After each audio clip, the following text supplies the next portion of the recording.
Alô? Mas não tá saindo. Hã? Ah, como é? Lá. Alô?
Organizers for inviting me.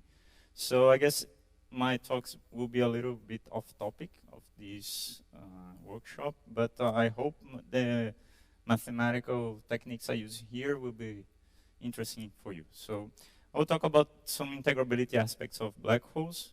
So my main message is about this curious case of black holes, isomonodromy, and CFT. So isomonodromic integrability gives scattering coefficients of linear perturbations of black holes.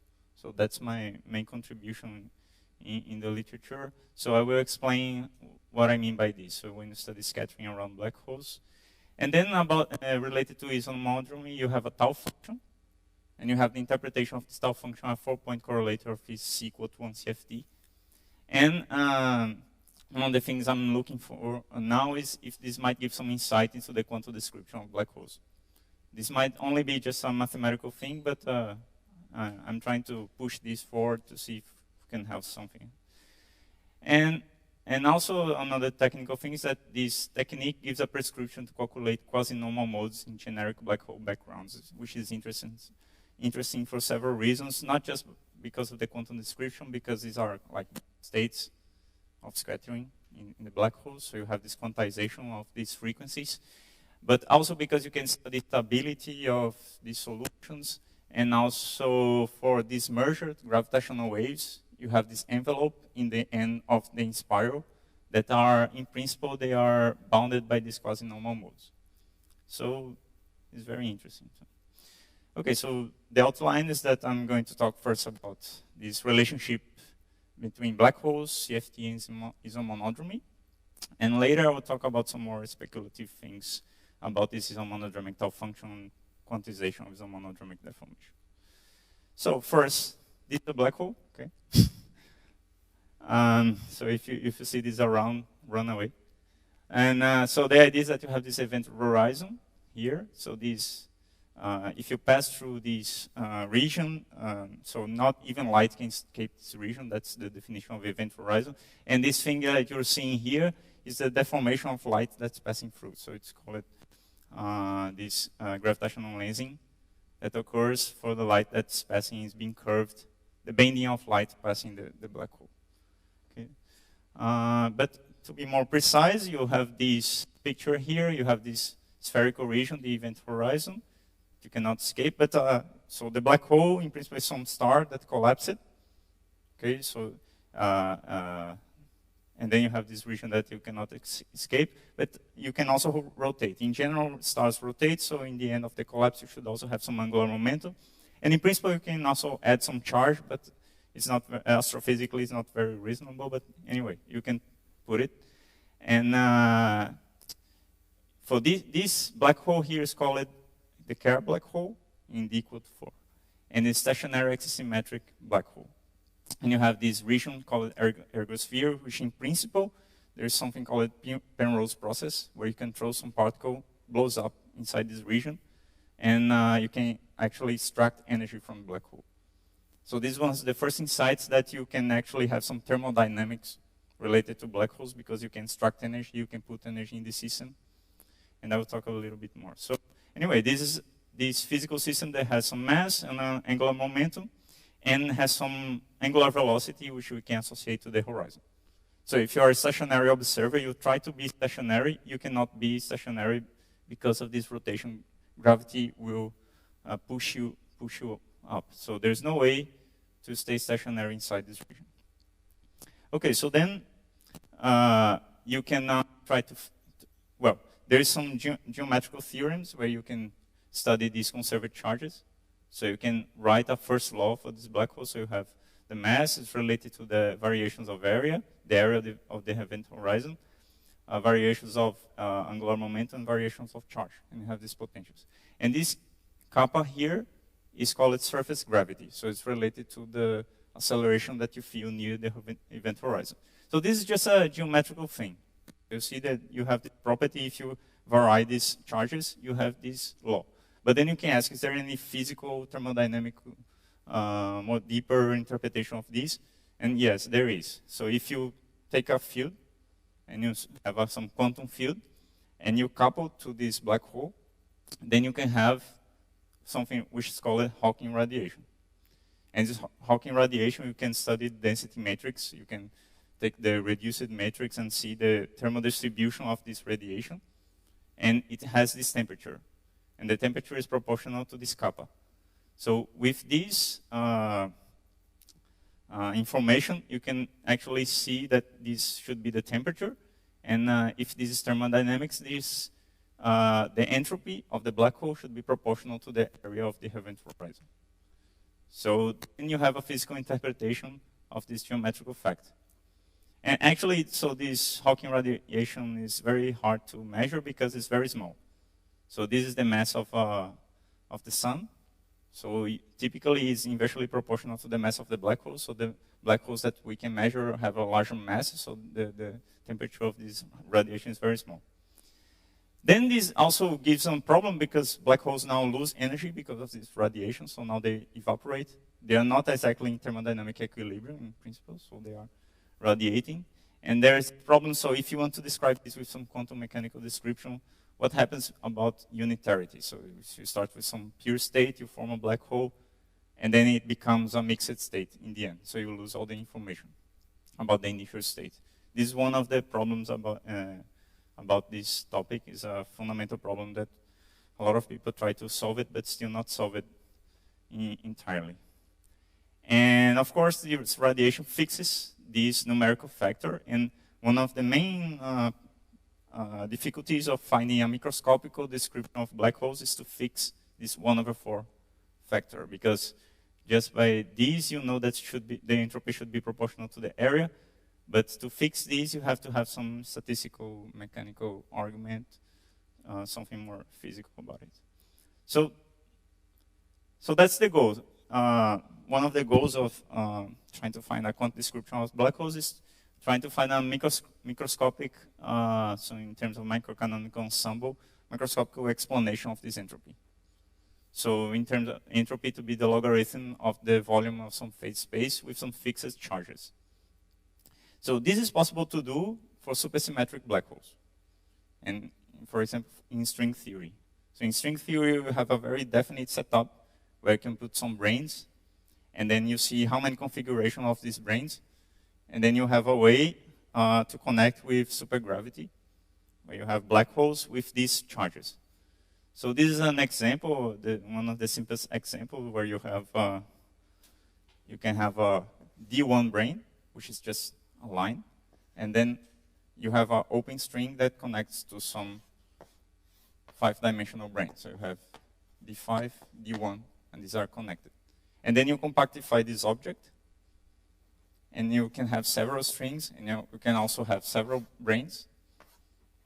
And the charges will be related to how you wind these open strings to these objects. So you start to wind these guys into a center, and then you have these winding numbers that are related to these conserved charges.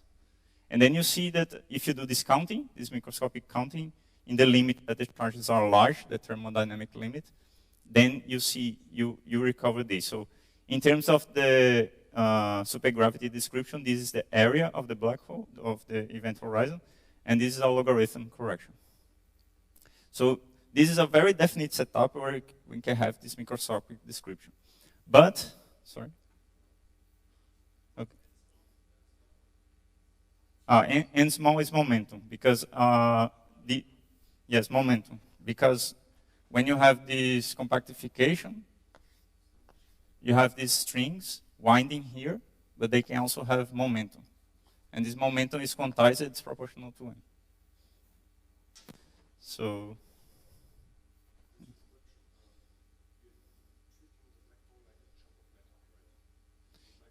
yeah.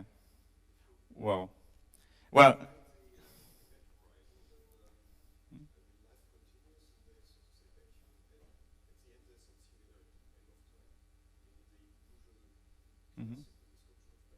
yeah. Where does it matter? So so this is a little bit tricky because in terms of string theory, this kind of description, you don't have a black hole here in principle.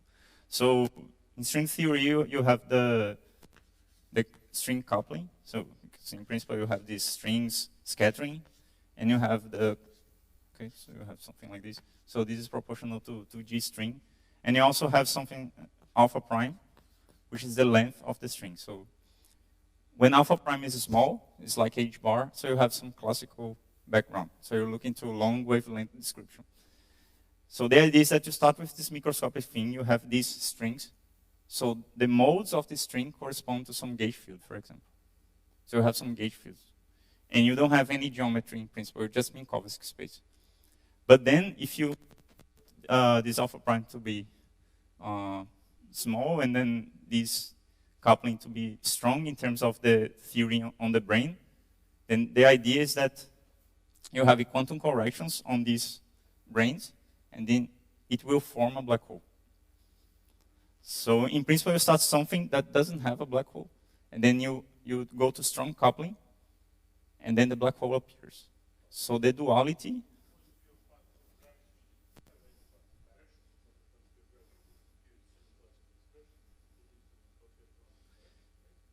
Yeah, so because the thing is that the degeneracy of states is protected by supersymmetry. So that's the thing. That's why you can calculate. So you have the degeneracy of states in this picture, and in principle you should have quantum corrections, but they are cancelled by supersymmetry.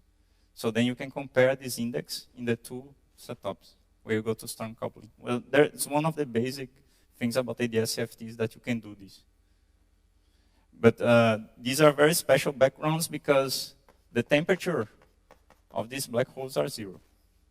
So they are called extremal black holes, and that's the only case that we really have these nicer descriptions. Some people try to do non-extremal case, but it's still not clear because you have to break supersymmetry somehow.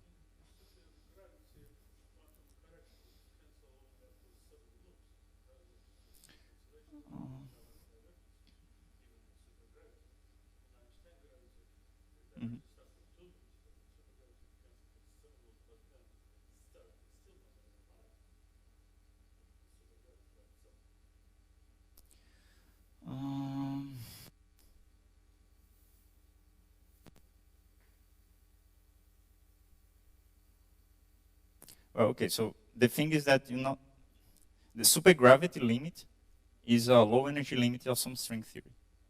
So superstring theory is renormalizable. It makes sense. So that you only recover the supergravity action when you interpret the worldsheet action as some world volume, some target space, and the theory you're thinking about is in the target space, but it's something else. You have alpha prime correction, so you have all the possible curvature corrections. And the construction string theory says to you that the worldsheet theory makes sense, so these other corrections should make sense. It's a complicated business, I don't know. But in the end, people have confidence in these kind of results. So, yeah, okay, so the idea is to go to non-extremal black holes, and in this setup, you should break supersymmetry, it's still not clear. So then we shall look to some universality in this thing. So universality hint is that the near horizon, so if you have a black hole, you have the metric of the black hole. When you go near the horizon, you actually have a space-time that's like ADS2 cross something compact. So ADS2 is related, the isometries of ADS2 is related to conformal isometry, so you might think that some conformal theory might live in this space. Okay, so, and then we go back to the Kerr black hole, the usual black hole equal to 4, no supersymmetry in principle. So this black hole, because it's rotating, you have two horizons, R minus and R plus. And the temperature of the black hole is proportional to the difference between these two horizons. So when you put these close together, you have a temperature going to 0, and this is the extremal limit of the black hole. So you can do this limit, and you have some black hole that's 0 temperature, but has a non-degenerate entropy. So the entropy is proportional to the angular momentum. So this is a curious things about this black hole. You have 0 temperature, but still have this. So there is some residual degeneracy in this kind of black holes. And then you can do this near horizon limit, where you take this scaling parameter, so you define these new coordinates. So suppose R is the radial coordinate, T hat is the time coordinate, this is the angular coordinate of the black hole, and then you redefine this RT phi in terms of this lambda. So when lambda goes to 0, this makes sense when R goes close to M, which is the location of the event horizon. So this makes sense near the horizon. So when you plug these into the metric of the black hole, you get this metric, which now is ADS2 fiber with S1. So this is a deformation of ADS3, and the global isometries of ADS3 are related to the conformal group. So now you have a geometrical description of how you can have a conformal symmetry in the black hole setup. So the idea is the following: is if we count the degrees of freedom of some possible CFT in this background, can we find the entropy of the black hole? So yes, it's possible.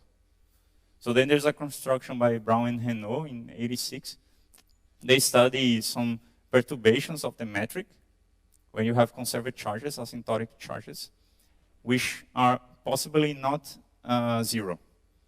Because the diffeomorphisms are like the gauge transformations in gravity, so you should expect that they all go to 0 at infinity, but for this ADS space-times, you actually can have something non-trivial.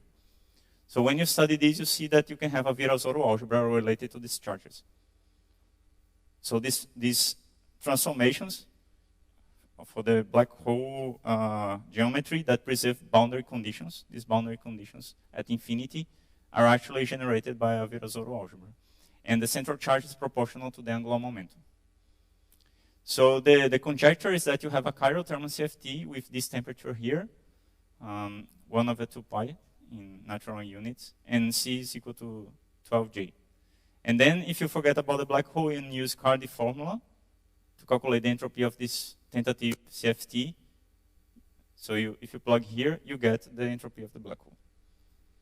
So that's the result by Gika et al., Strominger, and these people from Harvard, that they saw this, that you have this universality hint that a CFT might be behind the degrees of freedom of generic Kerr black hole, in this case extreme. And then you can also study scattering of fields around this black hole.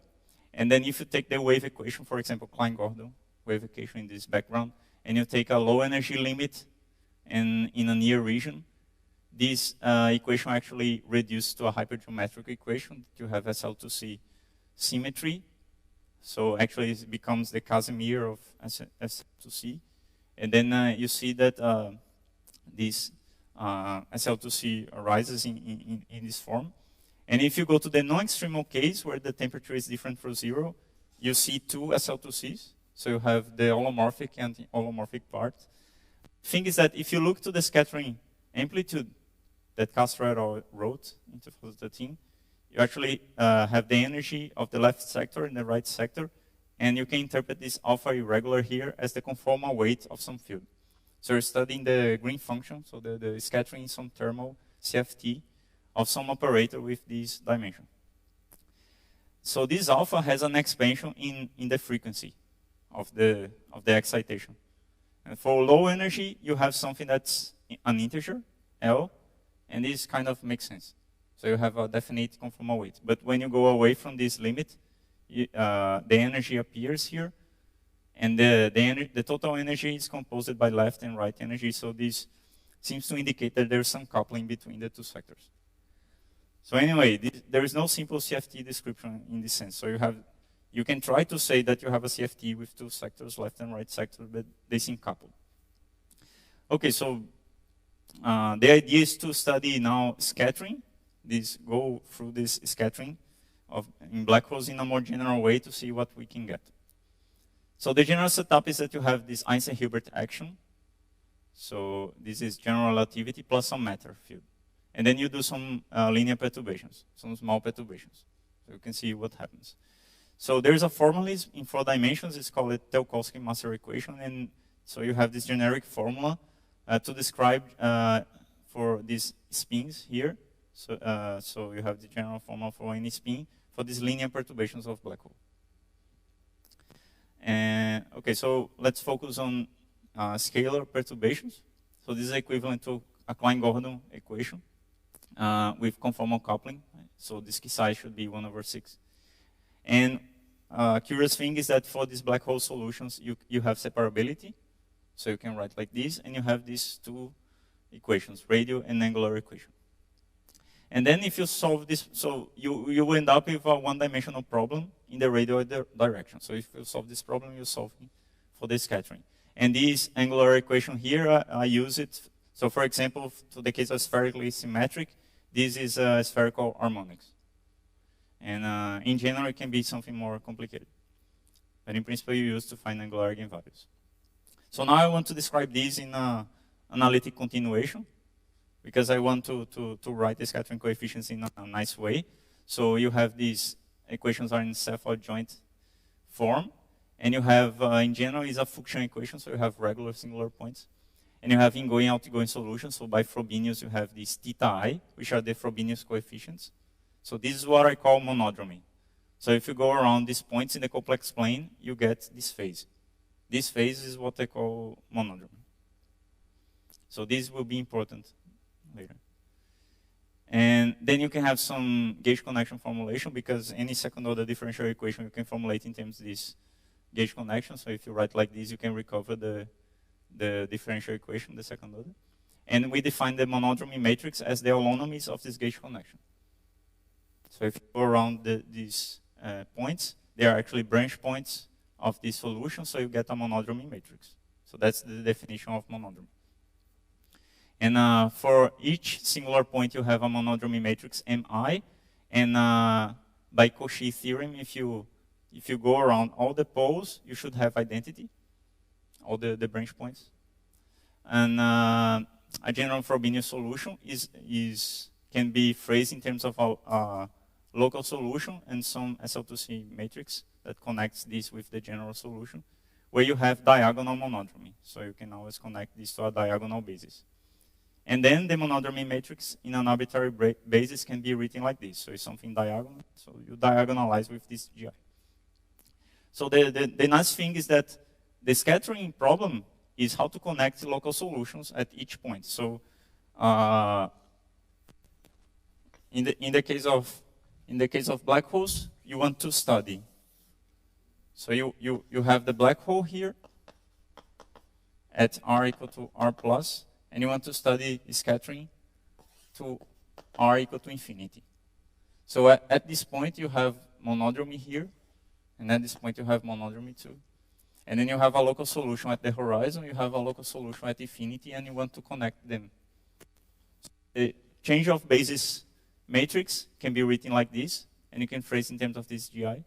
And you can write in terms of transmission and reflection coefficients.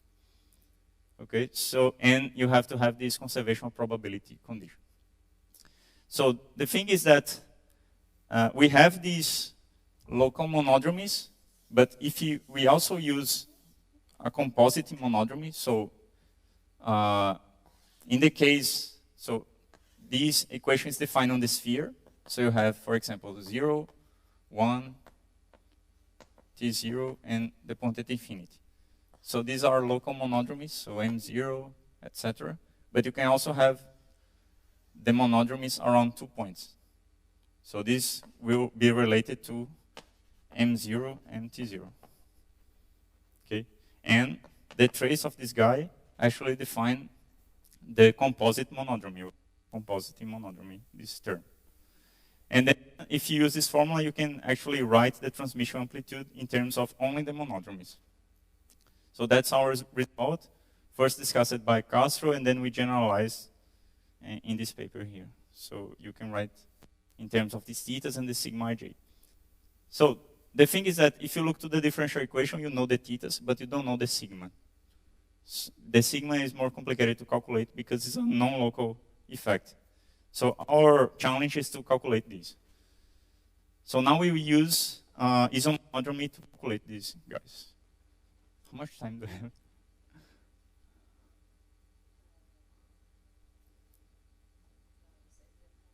35, okay. Okay, so that's the challenge.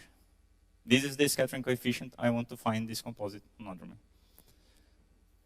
So this is a particular case that I work at, called the city black hole.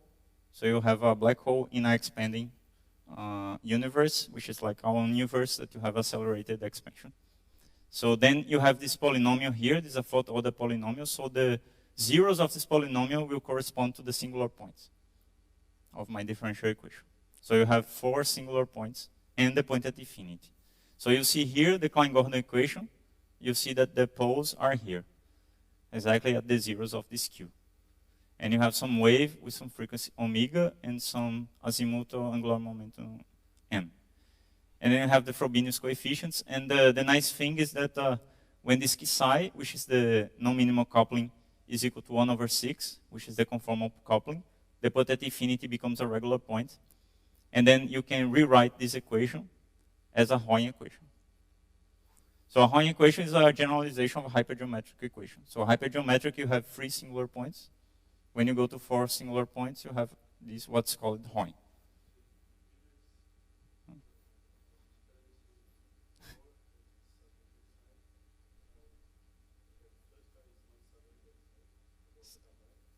Sorry? Rho? This? Ah, sorry. This is the imaginary number. Huh? No, no. Thank you. I should use J. Okay. All right. Here I did it right. Okay, so then, so this is a canonical form for the differential equation. And you see here the monodromies, the thetas. So theta 0, 1, and theta t0. And then you have this thing here, k0, which is called the accessory parameter. And everything here I know, in principle, from my black hole. And the thetas have this nice way you can rewrite them. This is the angular velocity of the horizons, and this is the temperature. Okay, so now I need some words about the monodromy group. So you have these 4 points, like I wrote here on the sphere, and you have these loops and the monodromy matrices. So I have this group generated by these guys with determinant equal to 1, and you have these traces, mi, which are the theta I, and you have this condition. So what happens is that you want to classify all possible irreducible representations of this monodromy group. Okay, so which is related to the holonomies, so the homotopy group of the sphere with 4 points. And so you can classify, so if you do a counting of the number of parameters you need, you see that you need 7 parameters. So you need the 4 theta i's, 1, 2, 3, 4, and you need 3 composite monodromies. So you have 7 parameters. But we suppose that we know the theta i's because they come from the differential equation. So you know 4. So you only need 3. But then in SL2C, you have these extra condition on the monodromies, which is called Frick-Jimbo relation. So you have this cubic equation on the monodromies. So in principle, if you know only 2 of these Mij, you can find the other one from this. So you only need 2 of these composite traces to classify all possible irreducible representations of this group. And this is related to the classification of possible solutions of the scattering problem.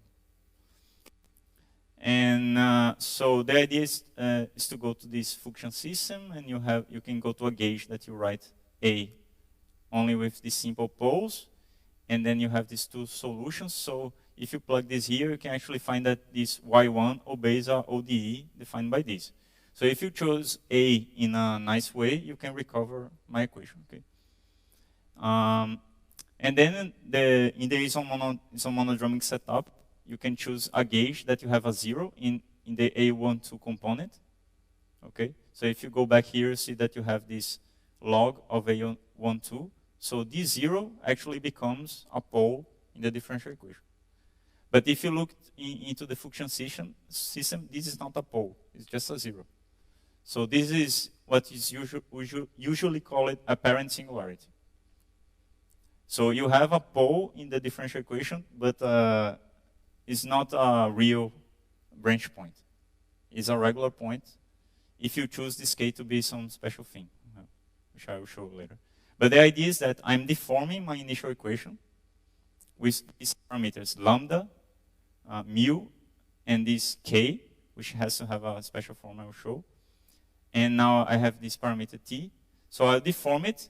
In a way, I preserve these thetas. So this is a monodromy. So I'm changing the equation. I have a whole family of equations that preserve the monodromies. And then so the idea is that if you put these initial conditions for lambda and mu, if you choose to be like this, I can recover my initial equation. Okay? So you can just plug it here. So the nice thing, in this form, then you have that z equal to lambda is an apparent singularity, and this can actually be interpreted as a Hamiltonian for lambda and mu. So lambda and mu actually have a isomonodromic flow generated by this Hamiltonian. This has been discovered by Garnier and discussed by the Kyoto Mathematical School for a long time. And so you have this isomonodromic flow. And the interesting thing is that this lambda, so if you take the second order equation for lambda, is actually Pain-Levé 6. Okay, so this is the interesting thing. So in principle, I'm changing my linear description to a non-linear description, so it seems complicated, but it would be nice later. Because this Pain-Levé 6 transcendental function, a lot of things is known about it, and actually have a tau function, which is a generating function for the Hamiltonian.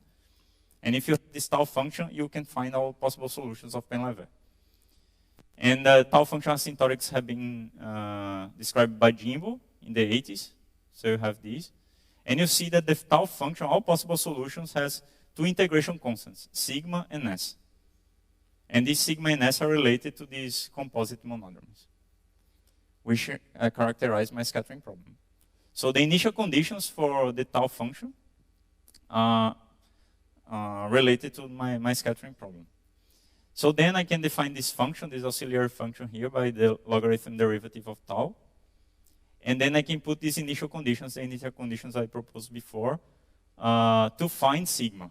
So that's our main idea. I wanted to find sigma because it appears in the scattering coefficients. So if I put initial conditions, I know this side, this right-hand side, I can find sigma and s. Okay, so this has been done by us last year. But in principle, this tau function is very complicated. You have to look to some simpler cases. And one of the cases that simplify very much is the case where you have the quasi-normal mode. So these bound states of black holes. So when you choose sigma to be this actually corresponds to a pole of the transmission amplitude. So you have some resonance on the black hole spectrum. These are the quasi-normal modes. So when you use this condition, you can, and also suppose that you have a near-extremal case, where the temperature is near 0, you can find the quasi-normal modes for the Carrier-de-Sitter black hole. And, okay, so we have this technique. In some special cases, you can calculate this. Okay, so that's the thing. We have this isomonodromic method to calculate these composite monodromies, and in principle, it might help to elucidate some facts about quasi-normal modes and scattering in black holes. Now let's talk a little bit more about the CFT description of isomonodromic tau function. So I tried. I'm not going to the details because I guess I don't have time. But the idea is that you can have a generic setting where you have this tau function. This is the isomonodromic tau function related to the function system. So you have these two equations. The integrability condition for these two equations is encapsulated in the fact that this is a closed form, one form. So when you apply the stereo derivative here, you're going to find some equations called Schlesinger equations, which are the equations of the isomonodromic deformation of the system. And so one nice thing is that this tau function has the properties of a correlation function. So for example, if you have only 3 singular points, you have this condition here, and these traces are conserved quantities, so you can actually integrate these. So these guys are conserved, don't depend on these A's. And you can integrate and find this formula, which is the form of a 3-point function in a CFT. There's some constant, and you have this form. And then you have these deltas that we interpret as conformal weights. And you can go further on this. So if you have 4 points, you can. So there is a way to derive that this tau function shall be a correlation function in a C equal to 1 CFT. So this has been done by Jimbo Mio in the 80s, and some generalization, some more details has been developed in 2012 by Lizovi and collaborators. So I guess I will skip the details, but anyway, you can connect the solution of the function system with the tau function. And then the crucial point is that you interpret the solution of the function system as some ratio of correlation functions. So if you use this interpretation, you introduce these monodromy fields. So the idea is the OPE between these guys and these phi's, auxiliary fields, will give the monodromies of the solution. So you do this mock-up, this auxiliary CFT construction, to try to describe this function. So it's possible to do, and you have these auxiliary fields here, and they have so this is a general OPE, a general 3-point function. Sorry? I'm going to get to the point. Still not C equal to 1. You're just introducing some fields that have some nice OPE to recover the asymptotics of this phi. Okay? And then, in principle, it can be any central charge, and you have these phi's have some dimension delta. But the idea is that it has a Fourier expansion. Well, Fourier expansion near a regular point. So this should be regular. And then,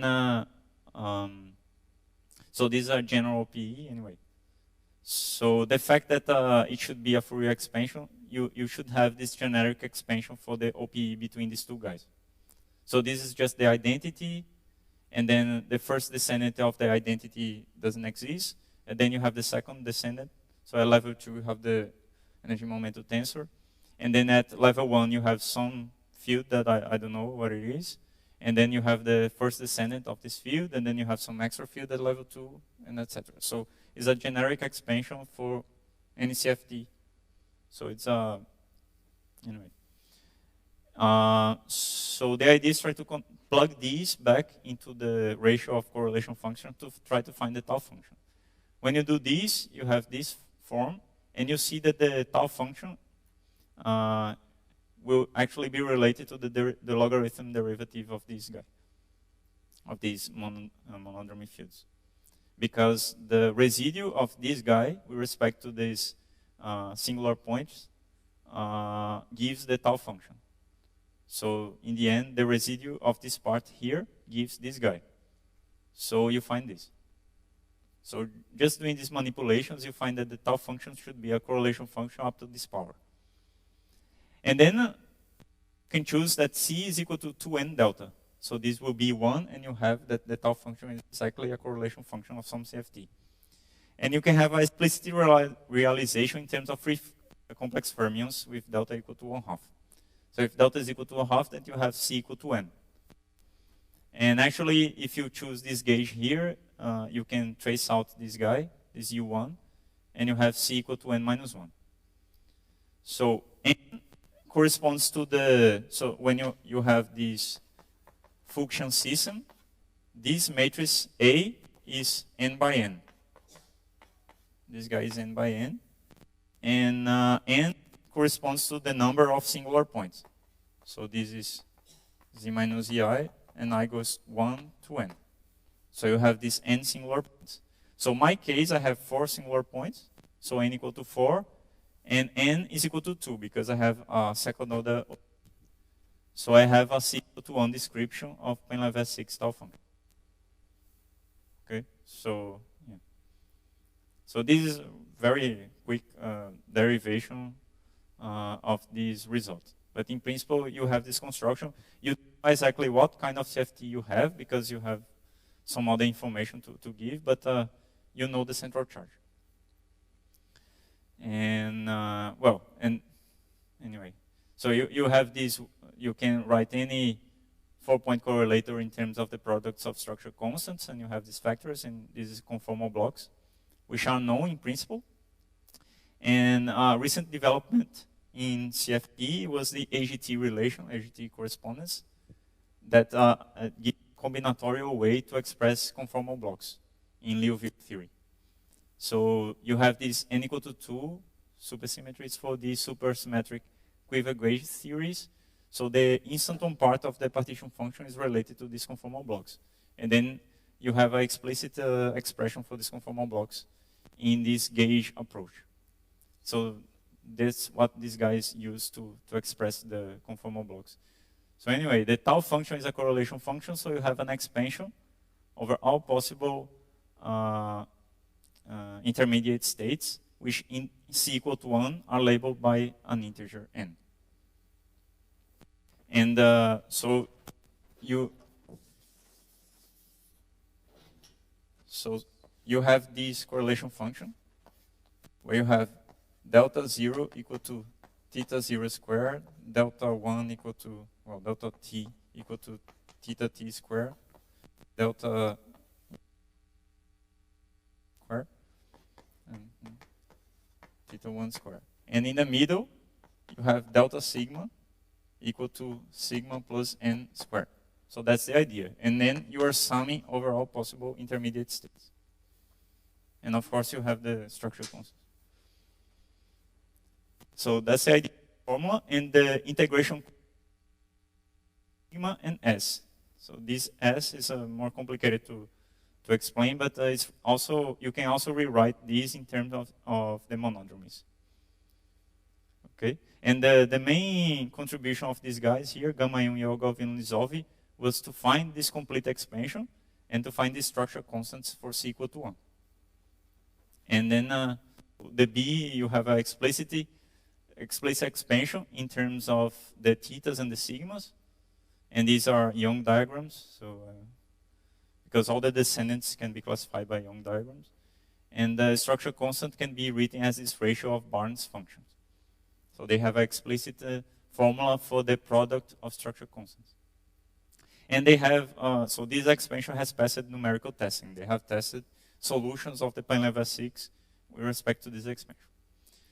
Anyway, very complicated business, but the idea is that this encapsulates all possible solutions of plane level, and in principle for simple cases. So for example, if in the case of quasi-normal mode, sigma is theta I minus theta j. And this actually simplifies this expression a lot. So if you have all the sigmas equal to this is actually reduced to a Hikashi solution. So there are very large simplifications in depending on the case you look. Okay, and now quantization of some monodromic deformations. So because I'm looking into this relationship because the beginning I was trying to find some CFT description of a black hole. So my question is this equal to one CFT related somehow to this quantum description of black hole? Can it say something more? And or it's just some mathematical artifact? So, and then another interesting thing is that you have the isomonodromic Hamiltonian, and if you do this canonical quantization of the momentum, you have the Hoyle equation. So if you get just the isomonodromic Hamiltonian, you can recover the Hoyle equation by the Hamiltonian. So the Schrödinger, so you might say the Schrödinger equation of this isomonodromic Hamiltonian gives the Hoyle equation. And then you can go further, you can take these accessory parameters, Ci, and do this canonical quantization also, with delta I equal to this small delta over B squared. Then you get the 5-point BPZ equation. So if you do this two-step quantization of this isomonodromic Hamiltonian, you actually recover the 5-point BPZ, which is an interesting thing, has been known for some time by Reshetkin, and I don't remember the name of the other guy. And actually he connects equations to Knight-Samortkov equation also. You can also do this in terms of the Schlesinger equations. But then there is another approach related to Hoyle functions and a way to calculate these accessory parameters, which are these guys here. Developed Litvinov, Lukyanov, Nekrasov, Zamortkov in 2013. That they saw also a connection between Painlevé 6 and classical conformal blocks. So instead of the case C equal to 1 that I was referring to, they have a C going to infinity, which is the classical limit where B goes to 0. Then they argue that this guy is related to the classical action, well, the action of Painlevé 6.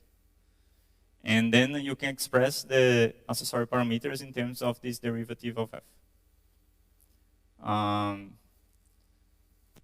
So this suggests, so the fact that these two different formulations give this accessory parameter because the initial conditions are used with C to one tau function, suggests that these f's should also be related to the tau function. And this is something completely clear if there is any deeper relation between these two approaches. And the connection, try to connect story with black holes to AGT, which is a gauge theory description which has no gravity in it. Okay, so my conclusions is that string theory and CFT suggest a CFT description of black hole microstates. Naturally appear in linear perturbations of non-external black hole and give a procedure to calculate quasi-normal modes. This is a technical thing. And also we know that this monodromy tau function is a correlator of monodromy primaries in C equal to T, and its canonical quantization gives BPZ equation Liouville. And there is this curious fact that Painlevé 6 also appears in the C going to infinity limit, and the tau function therefore also seems connected to AGT. Don't know how exactly. So my main goal of research now is to try to answer these questions. I mean, is there any deeper reason for this connection between C equal to 1 and C equal to infinity? And does this classical quantum integrability leads to new hints on the black hole sector of quantum gravity? Thank you very much.